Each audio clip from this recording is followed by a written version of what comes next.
Okay, hello, and thank you for joining our webinar today, which is sponsored by the Access Forum. My name is Anastasia Papas, and I'm the founder of the forum. It is my pleasure today to welcome Julian Di Giovanni, who will present his paper with Marco Del Negro and Keshav Dogra, is the green transition inflationary. Julian is head of the Climate Risk Studies Department in the research group at the Federal Reserve Bank of New York. His research focuses on international economics and macroeconomics. Before joining the New York Fed, he was research professor at the Universitat Pompeu Fabra at the Barcelona School of Economics, and he also worked at the IMF. His research has appeared in the American Economic Review, Econometrica, Journal of Political Economy, Journal of Finance, Review of Economic Studies, and other top academic journals. As always, though, before I pass the floor to Julian, I would like to invite you to take a little survey.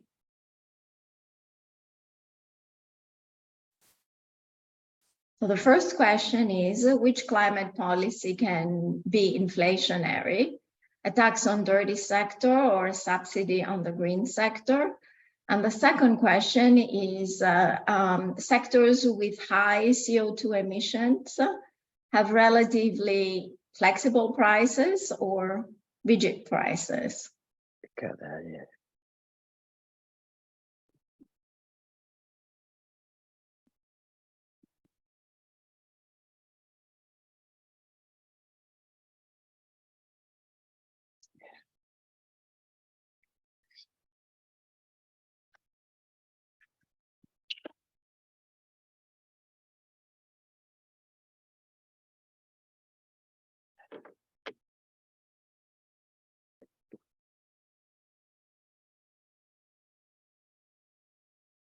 Okay.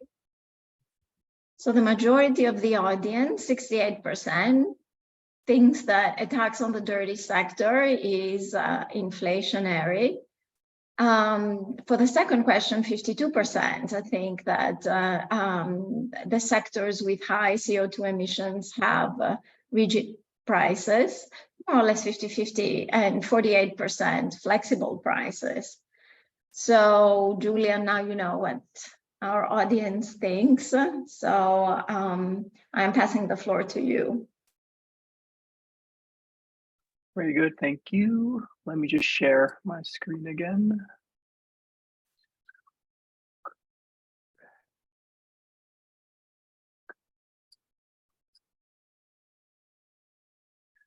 Excellent. Can you see the full screen? Yes. Okay, perfect. No, great. actually, well, you need to make it into full screen. We see also it should be better. Nope. All right, let me try one more time.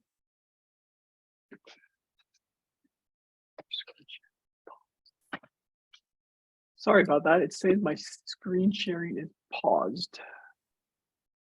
It's fine. That gives me the opportunity to welcome Marco Del Negro and Keshav Dogra as our panelists. So for our audience, if you have any technical questions, please write them on the Q&A or on chat, and they will get answered.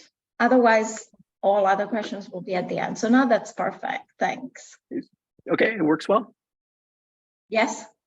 Okay, wonderful. All right, well, thank you for having me here. And of course, Marco and Keshav have joined, which is great. We're all at the Federal Reserve Bank of New York. So the usual disclaimer applies in terms of, this reflects our personal research and not the views of the bank or the Federal Reserve System in general. Okay. So today I'm going to present some work we've, actually it's still ongoing, but we have a paper, kind of a preliminary paper to go with it, where the big motivation of the paper is, something that I think everyone has been thinking about quite a lot, especially recently, is, what might the impact of climate change and in general the green transition have on inflation. To ground, our approach to this problem, we started with a recent speech last year by Isabel Schnabel from the ECB, who highlighted, three principal forces that may place upward pressure on prices, both in the short and the long run. So the first she termed is climateflation, which is essentially the increase in probability of natural disasters and other severe weather events, droughts, etc. That might put an upward pressure on prices, and this is considered physical risk within the climate change literature.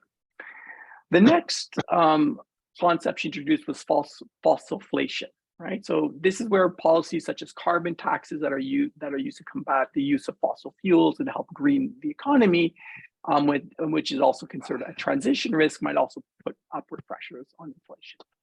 And finally, she thought about greenflation, where there might be increased demand for scarce commodities such as lithium, again, as the economy transitions to something greener, which might also have an impact on prices. So our approach was to at least try to take one of these points to begin, and in particularly not focus on physical risk, but rather about transition risk. And more importantly, to think more about how the change in policies, such as taxes or subsidies, such as carbon taxes or the IRA in the US, which are already a reality in many countries, might impact inflation, and think more deeply about, kind of the different policy trade-offs faced by the monetary authority. Okay. Oops, sorry, just trying to get this out of my screen. All right. So in particular, this paper, and just to keep in mind, is not about the implications of the taxes and subsidies on climate change per se, but we're trying to drill down and think just simply on the impact on inflation and what monetary authorities, the trade-offs monetary authorities are faced with. Okay. So our goal is to provide a simple framework as a first step to addressing the question asked in the title. Just to give you kind of some upfront results. Okay, first, we find that the green transition does not necessarily force monetary policymakers to tolerate high inflation. Rather, they face a general trade-off, and thinking about it in a very way central banks would think about it, the trade-off is between inflation and some output gap in the short or medium run. Okay, so in this sense, Isabel Schnabel is correct in suggesting that climate policies may make policy makers' jobs harder, right? So you might have to give up a little output or a little, unemployment if you want to stabilize inflation, or vice versa. Okay. Crucially, and what we kind of highlight in our model, and this was the motivation for the poll questions at the beginning, is that in our framework, it's the relative stickiness of prices. Okay, so how frequently they may change, how much producers or retail sectors are able to adjust their prices in the dirty and green sectors versus the rest of the economy is going to be the key determinants of this trade-off. And in the model that we'll present today, it's going to be just make it very simple, kind of dirty sector versus the rest of the economy. Okay, I'll discuss the green sector as well as I go along. Okay. And in particular, the goal of climate policies is to achieve an adjustment in relative prices of dirty versus other sectors, right? So if you want, consumers to start cutting down, or producers to substitute to other intermediates or consumption goods, well, clearly you might want to actually make the use of fossil fuels more difficult, i.e. carbon taxes, okay? So if the rest of the economy is very sticky, however, right, or relatively different in the stickiness of their price adjustments compared to the dirty sector, there might be some adjustments that need to take place, which might be which might create some additional inflation or require some contraction of activity. Okay, both again in the short run and over in the medium term, and I'll be more specific about this as I go along. Okay. What we also highlight in the paper is that a tax on the dirty sector versus a subsidy on the green sector have opposite implications for inflation and the trade-off faced by the monetary policymaker. So, when we started this work, we kind of sat back and asked, what's a very simple framework to think about this? And of course, we want to go to the related literature to see if there's really much work done on it. So first, on the empirical side, there's been, I would say, more work in the macro literature thinking about the impact of these transition policies on output. So for example, Metcalf and Stahl have a nice paper forthcoming, the AJ Macro, who think about the impact of European carbon tax on output and don't indeed find a large effect. A recent job market candidate who's now at Northwestern, Diego Kanzig, also thinks more deeply about the impact of carbon tax, of climate change, in particular the ETS and carbon tax shocks, how it impacts the macroeconomy as well as on inflation in his work, as well as Conrad Wader Dimaro. And in general, the results are not huge when looking at inflation. There might be a small effect. This is what Diego finds in his paper, or none at all in the Conrad and Wader and the Dimaro paper. Theoretically, there's also been work begun, especially when I see large models in central banks, where they are adapting a DSG approach and thinking about incorporating the energy sector and examining how carbon taxes might impact output, as well as thinking about how expectations of future taxes or future climate change might also be inflationary or not. And there's actually an interesting paper that also studies the green transition and the dynamic small open economy model that is also very recent work. Okay, so all these models are their basic framework might be similar to what we propose, actually more complicated, but they don't incorporate the same mechanisms outlined in this paper. Okay? And in particular, they're not thinking so seriously about relative price stickiness and how this might impact the trade-off in a multi-sector model like ourselves, and how this might impact policy decision. So for a simple model overview of what I'm going to present just a few equations on, we presented a stylized two-sector New Keynesian model where we have a dirty and an other sectors, okay? Where dirty stands in for goods and service sectors with relatively high greenhouse emissions, okay? Just as a preview for where we're going with this right now, we have some ongoing work that's thinking more seriously about input-output linkages in a truly multi-sector model. Okay, so we have a bit of that in the paper in the appendix, but we're actually kind of pushing this more seriously, and particularly with the quantification exercises. In each sector, there's monopolistically competitive firms, okay, who are able to charge some markup. And we also feature some nominal rigidities. And crucially, these nominal rigidities are going to vary across sectors. Okay, so some sectors might change prices more frequently versus others. In thinking about the green transition, we're thinking about amount of taxing production, and this tax varies over time in the dirty sector with a goal of reducing output and thus emissions. We're not modeling some optimal taxation rule. We're just taking it as given that there's some carbon tax that can be applied, and it's going to vary over time, just to create some interesting dynamics in the model. Of course, we can also examine a symmetric case by rather, of taxing the dirty sector, we could think about subsidizing the other or a green sector. To combine all three is still requiring a bit more work in that we have to extend the model to more than two sectors.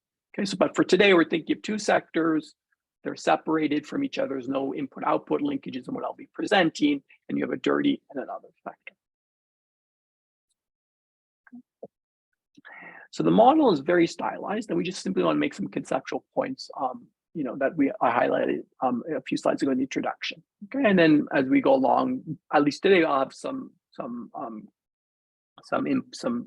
calibration results. But as we're going along, we're going to actually make it more realistic and quantitative.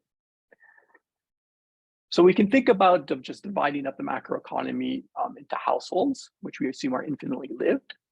They have log utility and consumption, C and L, where there's some disutility to working. They consume two bundles of goods, dirty goods and other goods, where we're just aggregating them up using CS preferences. Okay, so they're just consuming, they're buying a bunch of goods from different firms and just aggregate it up into these two sectors. Okay, and each good produced by a given firm, a given variety, is only meant for one sector, either dirty, it's coming from the dirty sector or the other sector. Firms are monopolistically competitive in each sector. Okay, what does this mean? They essentially are charging their price as a constant markup over marginal costs. Furthermore, this is where the climate policy will be impacting the macroeconomy. There might be, or one or the other, a taxation, T of the capital T of the dirty sector, or potentially a negative tax or a subsidy, O, on the other sector. Firms also have some, they're not adjusting prices necessarily instantaneously. And the way we had given a shock and the way we model this is to allow for quadratic adjustment costs in changing prices. And this is what creates what we call sticky prices. Further, we're going to keep the model, the production structure very similar, very simple. So there's no intermediate goods, no capital, anything like this. And we're just going to assume linear production in labor and technology. And this can be sector specific as well. Finally, we have the monetary authority will set the nominal interest rate IT, and fiscal policies, policymakers set taxes and subsidies, which we just treat as given or exogenous in the model. So skipping through a lot of math, the model basically boils down to a Phillips curve in each sector I, where I might be the other sector or the dirty sector, right? And this is capturing some trade-off, kind of modeling like how inflation will adjust. Now, I'll have some other equations later on, which will look a little bit more like what we might see in an undergrad textbook of a Phillips curve, where you have inflation at time t, pi ti, for given sector I. It's going to be some function of elasticity of substitution, epsilon of consumption between goods, epsilon ti, some parameter that measures how each sector's price stickiness is. The larger this is, the more sticky price is. But it's a function of marginal costs in a given sector, and I'll talk about this shortly, as well as some markup, okay? Plus expected future inflation, which for now we're just going to, for the purpose today, we're going to be silent on this component, okay? So, inflation is going to adjust as marginal costs adjust.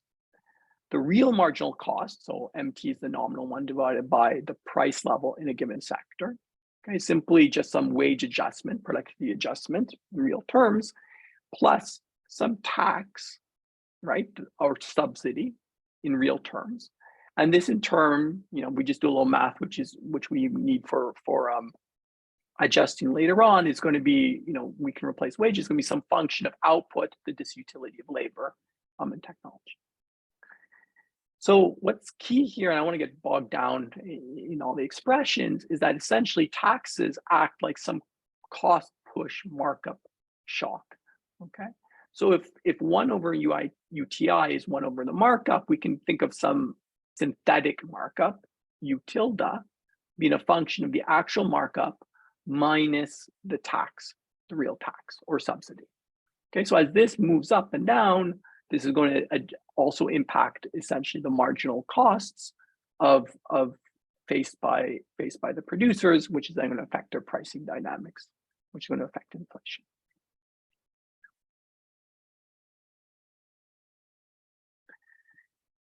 So working through the general equilibrium, okay, when we first think about, how are prices adjusting both in the long run as well as in the short run.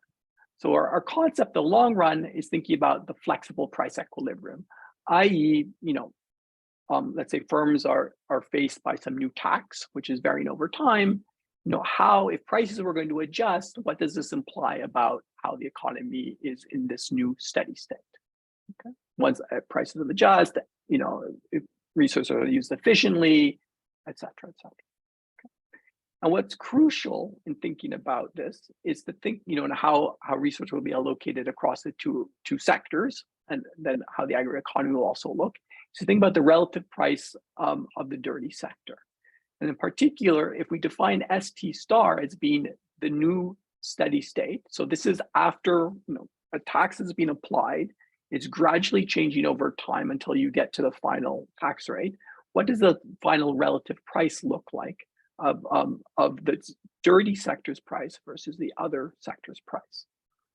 Well, if we just think about, for example, taxes going up in the dirty sector, then the relative price of the dirty sector will also go up. All right, so this would be captured by this mu tilde d going up.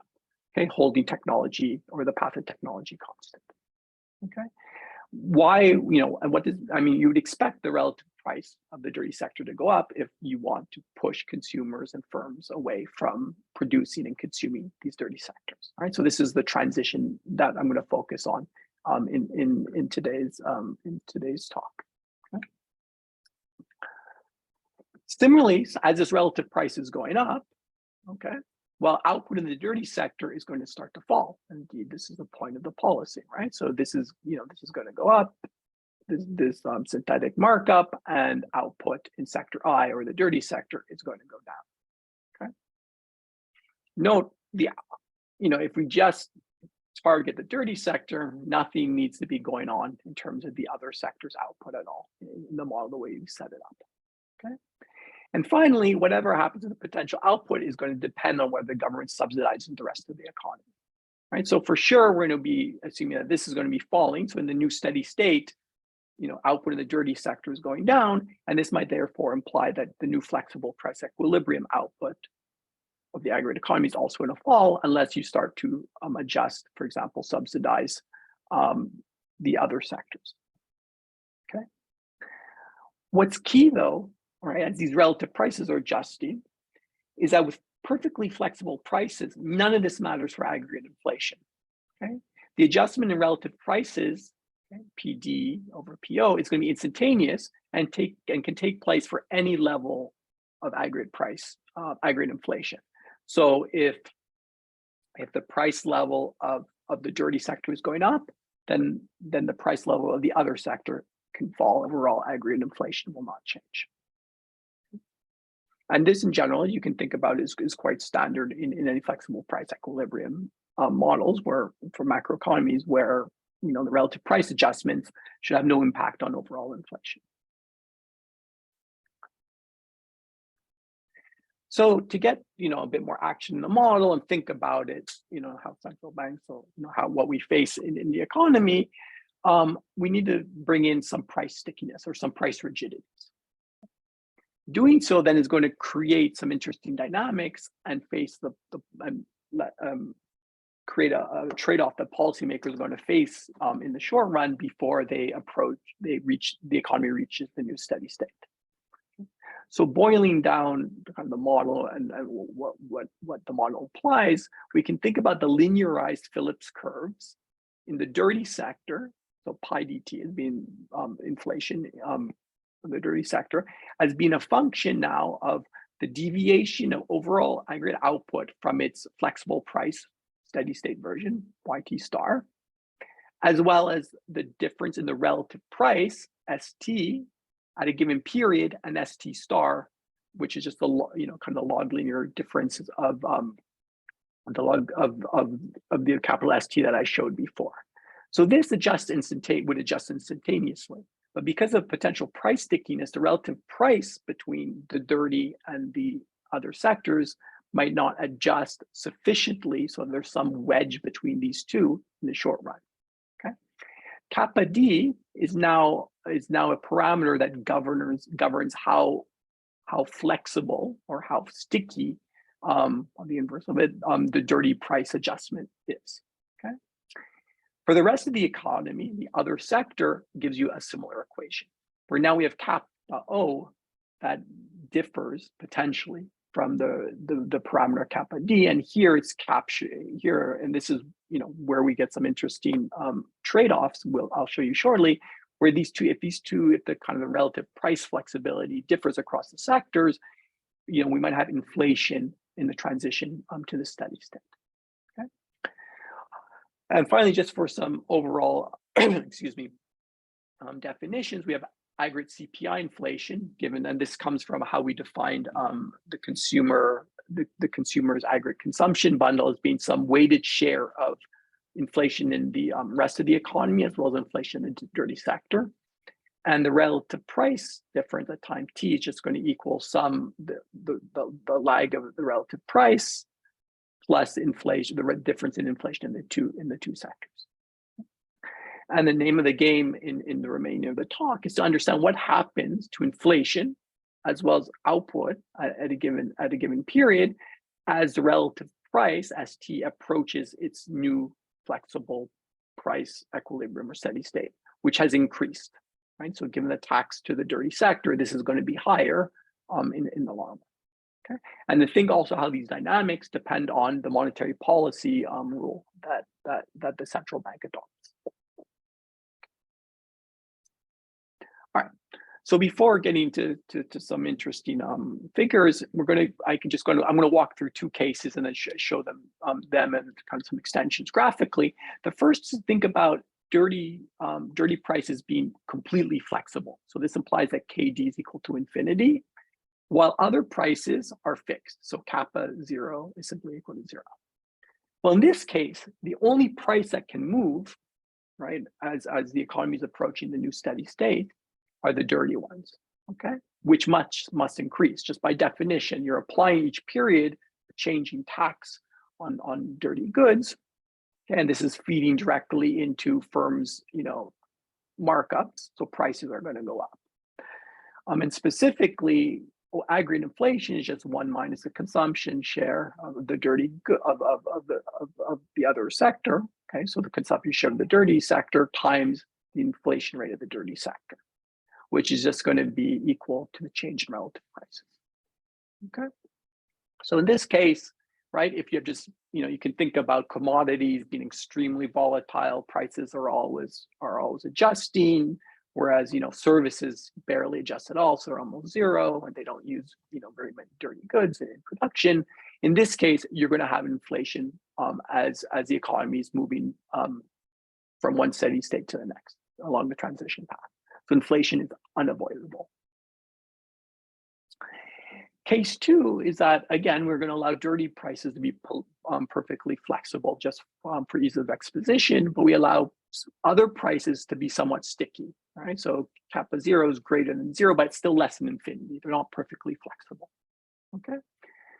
So in this case, again, we're going to have that inflation in the dirty sector is greater than 0, but now inflation in the other goods sector can move a little bit, right? So we can write just definitionally, total inflation is going to be equal to inflation in the other sector plus 1 minus gamma times the change of the relative prices. We're kind of zooming down over here. We see that, change in the relative prices. You have the Phillips curve within the, you have this trade-off between output, aggregate output, right? The deviation from its steady state, okay, as plus expected inflation. And, what's key here is kappa 0 is governing, kind of this trade-off between inflation, output and inflation. So now, inflation is no longer unavoidable, right? So it's possible, right, that we might actually keep inflation at whatever the initial steady state was, 0, etc. But you need to open up an output gap, i.e., relative to the flexible price equilibrium at any point in time, output has to be below potential, okay? And, if we think about, and actually in our experiments, I should have said this before, we start off with kind of the steady state inflation rate just for ease. We just set pi t equals 0, okay, or whatever target it might be.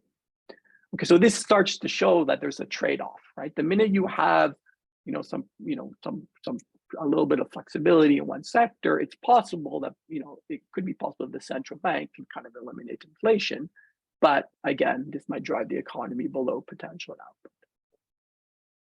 Okay, so just to show this a bit more dynamically, okay, and in the general case, we can think about inflation targeting.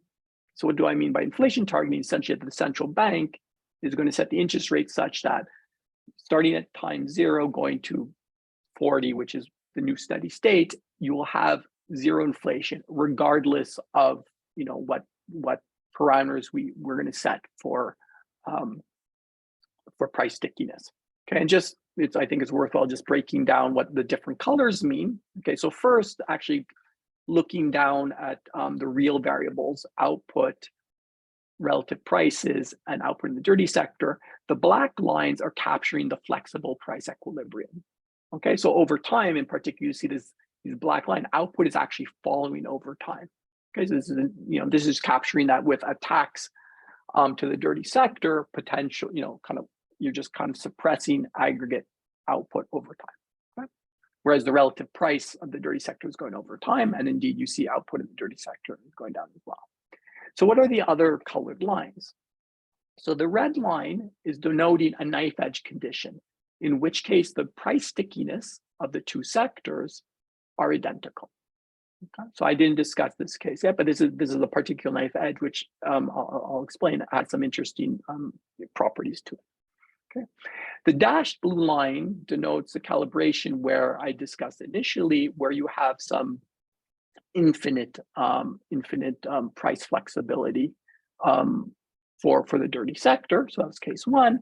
Whereas the magenta line denotes a calibration where you have some price flexibility in both sectors, but the other sector tends to be more rigid. Okay. So just looking through this, the first point to note is that at the knife edge condition, K0 is equal to KD, essentially, at least in terms of output, there's absolutely no trade-off over time. Okay, even though you're targeting zero inflation, right? So essentially, the short run economy and the flexible price economy matches perfectly, and there's no output gap.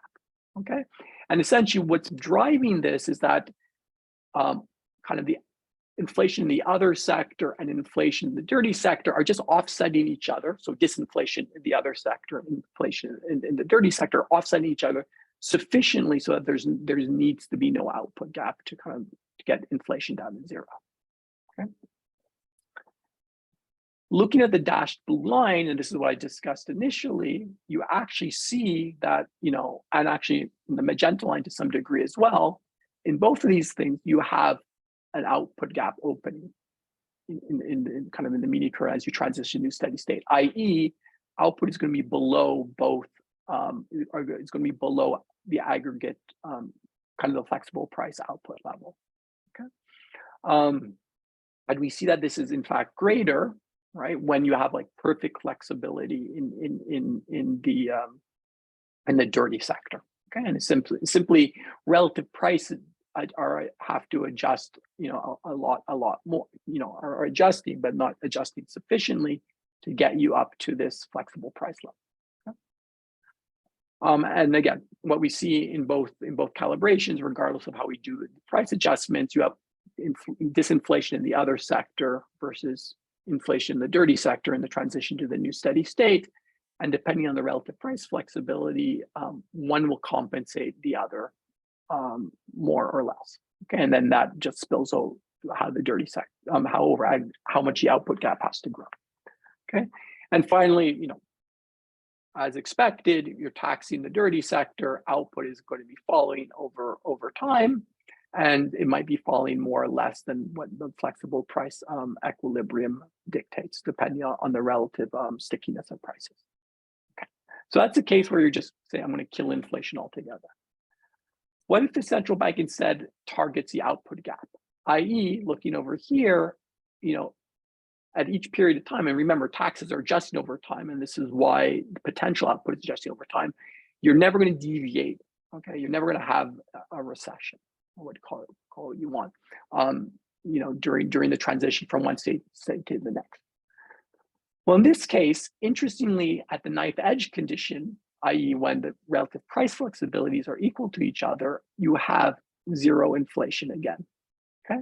And this is where essentially, the inflation, the disinflation in the other sector is going to exactly offset inflation in the dirty sector initially, and throughout the trend, sorry, it's over here, wrong line, such that it's going to just perfectly cancel each other out. You're going to have zero inflation.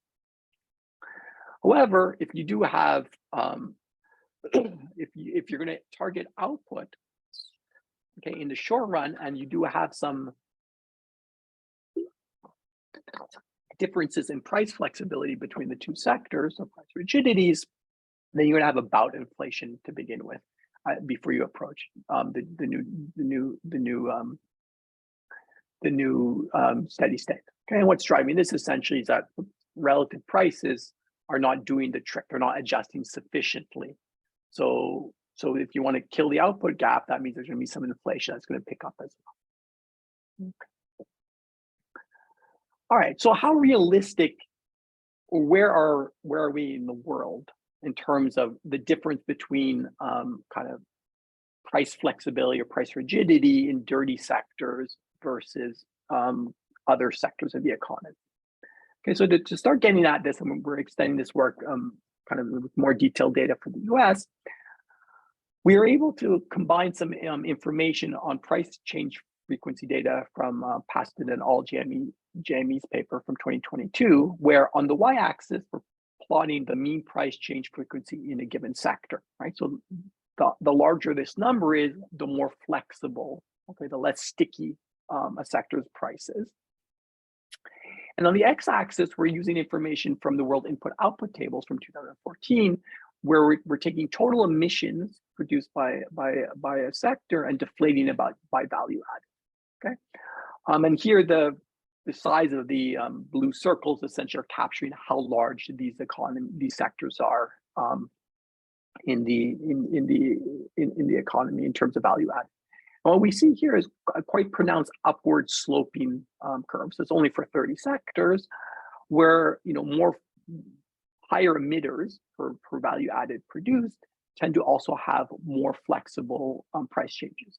So this maps into the case where, with the notion that kappa D is going to be bigger than kappa O, right? So there is some differences here, and indeed there's tends to be more, some sectors are more flexible, that are dirtier, also more flexible prices. And quickly, I think I have time just to show you what sectors are we talking about precisely.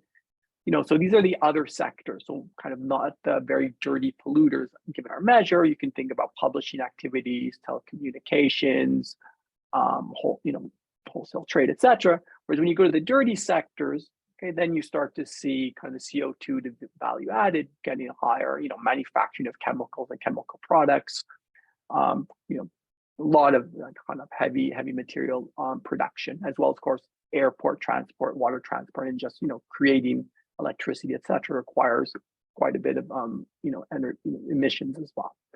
And here I'm just taking average number. This is for the US for a given period, and we can also do this across countries as well if you're ever interested.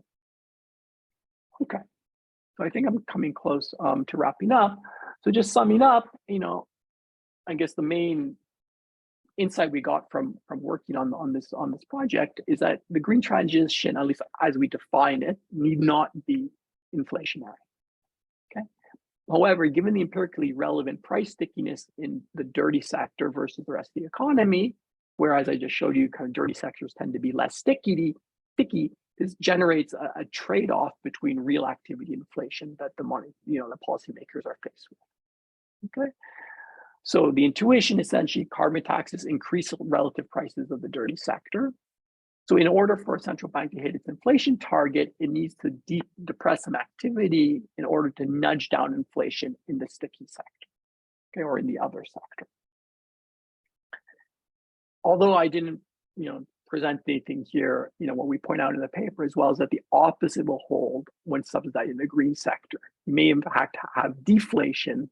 In particular, the green sector is more flexible in its prices. Okay, so just some, to advertise a bit of work ahead. Right now, we're working on a more realistic quantitative multi-sector model with a lot of disaggregated input, output, and price stickiness data to kind of extend our current framework. We're going to use several hundred sectors from the US BAIO tables, and then we're calculating the direct and indirect use of fossil fuels, i.e. oil, gas, and coal, in order to create this measure of whether you're in the dirty sector or not. Many questions that are outside the scope of this paper, but are interesting to think about.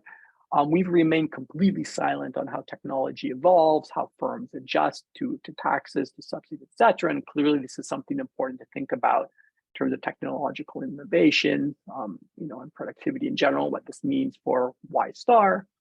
And of course, so I work a lot in open economy, and in particular, you also think about trade policy and a lot of discussions recently with the IRA.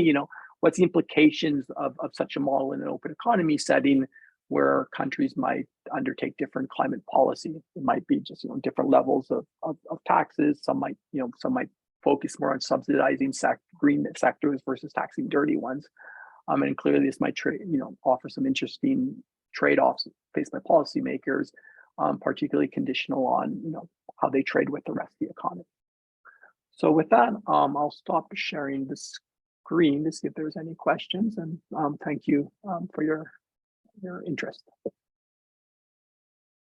Thank you very much for the presentation. There have been a couple of questions on the Q&A, but you've answered them. So I would like to invite the attendees to post their question on the Q&A function. So, but let me ask one question. One of the papers you mentioned by Conrad Ed Di Mauro, where they look the impact on inflation of a carbon tax in EU and Canada. They make the differentiation between the countries that recycle back the tax revenue and countries that don't. I was left with the impression that your model is revenue neutral when it comes to tax revenue. So if you could discuss a bit how the model, and if the conclusion would change if the revenue is not recycled back into the economy. Okay, thank you. Yeah, so you're correct. It's revenue neutral, and Keshav and Marco might want to step in after I say something in case I'm not clear enough. But I mean, intuitively, if it's not revenue neutral, I think it's going to have an impact on kind of the flexible price equilibrium and all. So there might be some differences quantitatively, but I think the trade-off should be quite similar to what we're studying in the model so far. I don't know if Keshav probably has. Do you have anything more? No, I mean yeah. Okay. Go ahead, Marco. Go ahead, Keshav. Go ahead. No, I was just going to say. I mean, there are the model largely abstracts from kind of mechanisms that would make it matter. So it's a representative household model. So to the extent that what you do with the revenues from the carbon tax matters because it has distributional impacts which feed back into the macroeconomy, those are absent in this particular model. To the extent that revenues from the tax are used to reduce other taxes, which have some effect on incentives and output. That in principle that could have some effect in this model, but I think largely, that could be an important question. But this, we didn't really design this particular model to think about those other effects of that aspect of fiscal policy. Okay. Marco, would you like to? Yeah, I mean, it's all I want to add is that, I mean, I agree, by the way, with what both Julian and Keshav said. I mean, let me add, the point is the following: taxes tend to be inflationary, again, depending on the relative stickiness and of the sector being taxed versus the rest of the economy. And subsidies tend to be disinflationary. So obviously, if you take the money from the taxes and you subsidize, then you have two forces in opposite direction. And whatever combination you can imagine. So I think that's the gist of the paper. Does that make sense? Yes, thank you. Thanks. And one other question. You're assuming that carbon taxes are increasing gradually. So the question is, does the speed of conversion to a rather high tax rate or the magnitude of that tax rate, a la Scandinavia or Switzerland, where they have something like $100 per ton of CO2, or something like 180, which is assumed to be, or actually some recent research suggested that should be the tax rate that should be considered. Does that, again, change the results or of the model and the impact of those taxes on inflation? So, I mean, Keshav can give more details on the calibrations. I mean, this will have an impact on the overall price change over time, but it's not clear to me kind of for the trade-off. I mean, this is given some generic tax rate that we're applying. So kind of the main lesson, this shouldn't affect the main lessons learned from the paper. I would maybe add that it seems to me, but I'm speculating, that the more gradual, the more prices have a chance to adjust. Yeah, to adjust. So, you know, if you do it really super gradual, then right, you're gonna get closer to the roughly speaking, to the flexible price equilibrium regardless. While if you tax boom right away, then you know, again, the stickiness kind of matters more. That would be my instinct. I don't know if Keshav and Julian agree. Yeah, no, I think that's right. I mean, the model is in the model, price setting is forward looking. So even if, you know, if there's a relatively gradual adjustment, firms in the model can anticipate that, and so they have time to adjust. You know, they are going to adjust their prices even in the stickier sectors gradually in anticipation of the path for the carbon tax in the future. So I think what Marco said is right. I mean, a more front-loaded or a more rapid increase in taxes is going to, you know, you're going to see more action and more of a trade-off immediately following the tax. So I think that would work pretty much as one would expect. Perfect, thank you. I don't see any other question in the Q&A. Is there anything else you would like to add? Or any other question to be asked? No?